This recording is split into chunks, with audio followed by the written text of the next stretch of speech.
ఇవాళ 4.5 లక్షల ఇందిరమ్మ ఇండ్లు ఇచ్చినాం. నేను అడుగుతున్న వేదిక మీద ఉన్న నాయకుల నుంచి ఇక్కడ ఉన్న పేదవాళ్ళ వరకు ఈ 4.5 లక్షల ఇండ్లల్లో అత్యధిక శాతం దళితులకు గిరిజనులకు వచ్చిన మాట వాస్తవం కదా? నియోజకవర్గాల వారికి మీరు లెక్క తీయండి. ఆనాడు డబుల్ బెడ్రూమ్ ఇండ్లు అని చెప్పిండు, ఎంతమందికి వచ్చినాయో మీరే లెక్క చూసుకోండి. నేను చెప్పదలుచుకోలేదు, మీరే ఆలోచన చేయండి. ఈనాడు ఇందిరమ్మ ఇండ్లైనా లేకపోతే ఈనాడు ప్రభుత్వం అమలు చేస్తున్న విద్యా విధానమైనా అంతెందుకు మేము వచ్చిన తర్వాత 67,000 పైచీలకు ప్రభుత్వ ఉద్యోగాలు group 1, group 2, group 3, group 4, police department, medical and health department వివిధ శాఖలల్లో మేము 67,000 ఉద్యోగాలు మేము నియమించినాం. నేను అధికారికంగా ఈరోజు లెక్క చెప్తున్నా.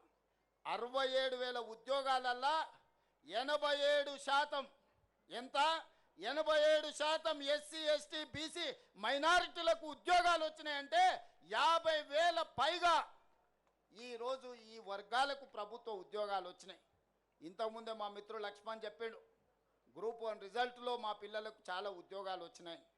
ఈరోజు రాజీవ్ గాంధీ సివిల్స్ కోసం ఈరోజు పరీక్షలు రాస్తున్న పిల్లలకు మనం ఆర్థిక సహాయాన్ని సింగరేణి నుంచి అందిస్తే ఈరోజు ఈ ఎస్సీ ఎస్టీల పిల్లలు అత్యధికంగా ఐఏఎస్లలో ఈరోజు సెలెక్ట్ అయినరు.